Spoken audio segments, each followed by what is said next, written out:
হারে লেগেছে ডিম, প্রচুর হারে লেগেছে। আর দানাগুলো কত বড় বড় হয়ে গেছে এক রাতের মধ্যে। নমস্কার বন্ধুরা, তো আজকেও নিয়ে চলে এসে একটা নতুন ভিডিও। তো এই যে তোমরা দেখতে পাচ্ছ যে দাদা আর কি হাঁসের ডিম ছুলছে। তো এগুলো তোমার হাঁসের ডিম। তো এগুলার কারণ হচ্ছে বন্ধুরা, যে সব আমরা কালকে ডিম ছেড়েছিলাম, ছোট ছোট সেই ডিমগুলো ছেড়েছিলাম, তো তাদেরকে তো খাওয়া দিতে হবে। তো ওরা তো এখনই শস্যের খোল খেতে পারবে না। তো সেই জন্য আমরা কি করি, আমরা এই যে তোমরা ডিম দেখতে পাচ্ছ, এই ডিমটার কুসুমটা দিই আর কি, ঘুলে দিই আর কি। তো তোমরা ভিডিওটা দেখতে থাকো, অবশ্যই তোমাদেরকে একদম ফুল ভিডিওটা দেখাবো।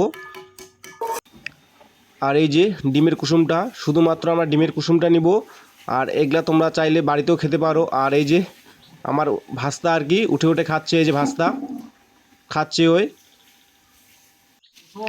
আর এই সেই ডিমের কুসুম বন্ধুরা, তো আমরা নিয়ে নিয়েছি। আর সব থেকে আর একটা কথা ছিল, সব থেকে হাঁসের ডিম হলে সব থেকে ভালো হয় বন্ধুরা, মুরগির ডিম অত ভালো হয় না।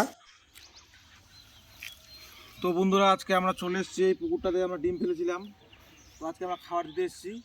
এই যে এটা ডিমের কুসুম, মানে হাঁসের ডিম আর সর্ষার তেল। এই ডিমের কুসুম আর সর্ষার তেল এইভাবে আমরা 3 দিন খাওয়াবো ডিমটাকে। কারণ ছোট মাছ এখন সর্ষার খোলটা খেতে পারবে না। 3 দিন খাবো, দানাটা একটু বড় হবে, তারপরে আমরা এটাতে দিব খোল। তো এই যে এই ডিমের কুসুমগুলোকে ভালোভাবে ভেঙে গুঁড়া করে তেলের সাথে ঘুলে মারবো পুকুরটাতে।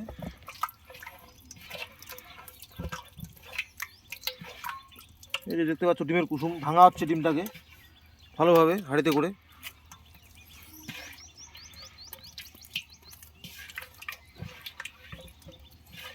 কারণ এইভাবে দিলে ডিমটাকে খেতে দিলে ডিমটার খুব ভালো রেজাল্ট হয়, ডিমটা ভালোভাবে খেতে পারে।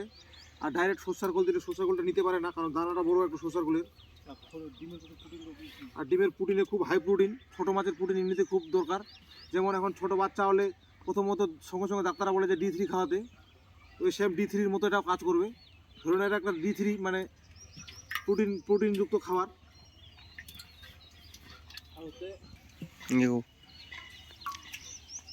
আর মুরগির ডিমের থেকে হাঁসের ডিমের প্রোটিনটা একটু খুব হাই থাকে, তার জন্য হাঁসের ডিমটা নিয়ে এসেছি। কারণ হাঁসের ডিমটা খাওয়ানোই ভালো আমার মতে।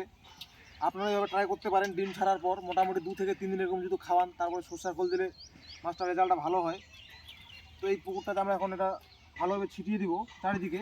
কারণ ছোটো মাছ একদিকে দিলে মাছটা খেতে পারবে না, ওই জন্য চারিদিকে দিতে হবে। চারিদিকে দিলে মাছটা ভালোভাবে নিতে পারবে। এটা এখন ভালোভাবে জল দিয়ে আমরা ঘুলে নেবো আগে জিনিসটা।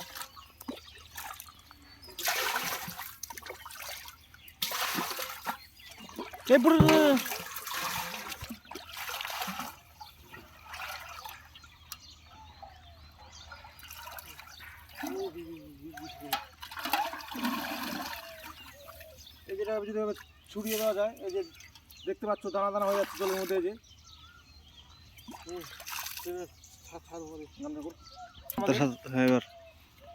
তো ডিমটাকে আজকে আমরা ছাকা দিব আগে, তারপর খাওয়াটা দিব। আর দেখে নিই, কারণ ডিমটা তো ছাড়া হয়েছে কিন্তু ডিমটা দেখা হয়নি, ডিম লেগেছে কিনা পুকুরে। তো আগে আমরা ডিমটাকে এখন ছাকা দিব গামছা দিয়ে। ডিম ছেড়েছিলাম, তো আজকে আমরা ডিমটাকে গামছা দিয়ে ছাকা দিব।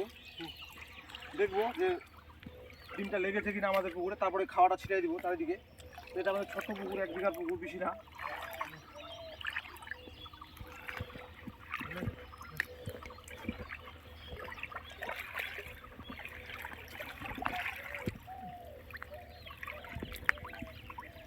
তো ডিম তো প্রচুর দেখা যাচ্ছে, তো ডিম দেখা যাচ্ছে প্রচুর হারে ডিম দেখা যাচ্ছে। ডিম ভালোই লেগেছে, খারাপ লাগেনি।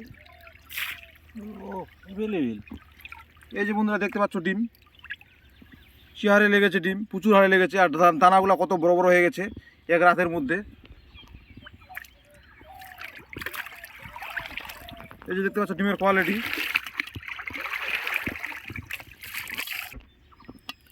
এই যে ডিমের কোয়ালিটি দেখতে পাচ্ছ, খুব সুন্দর একদম, কত বড় বড় দানা হয়ে গেছে ডিমের। কারণ এটা গ্লাস কাপের ডিম। এবার আমরা টার্গেট নিয়েছি গ্লাস কাপ করব, মানে এবার কিছু একটা মিরাকেল করতে চাইছি। কারণ সবাই তো করে গ্লাস কাপ কিন্তু করতে পারে না, তার জন্য আমরা এবার গ্লাস কাপেরই টার্গেট নিয়েছি। কারণ গ্লাস কাপটা ঠিকঠাক মতো খাবার দিলেও মাছ বাড়তে চায় না, তার জন্য এবার গ্লাস কাপ করবো।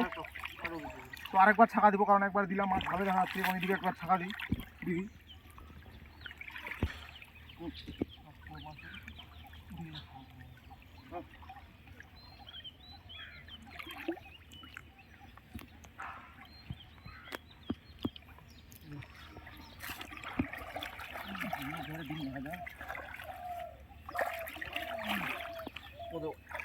ওই তো ওল ফাংনা নিচে কোন জায়গায় টাইট টাইট টাইট করে মারলো না, টাইট করে দেওয়া।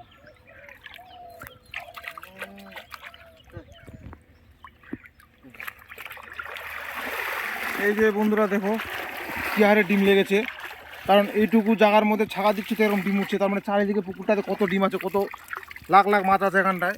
তো এই পুকুরে আমরা মোটামুটি 5 লাখের মতো মাছ ছেড়েছি। তো বন্ধুরা দেখতে পাচ্ছ এই যে পুকুরে খাওয়াটা এখন দেওয়া হচ্ছে, চারিদিকে ছড়িয়ে দেওয়া হচ্ছে, কারণ ছোট মাছ এক জায়গায় দিলে খেতে পারবে না। বড় মাছ হলে এক ধারে দিলে মাছটা চলে আসতো খেতে, কিন্তু ছোট মাছ তার জন্য দিতে হচ্ছে চারিদিকে পাতলা করে।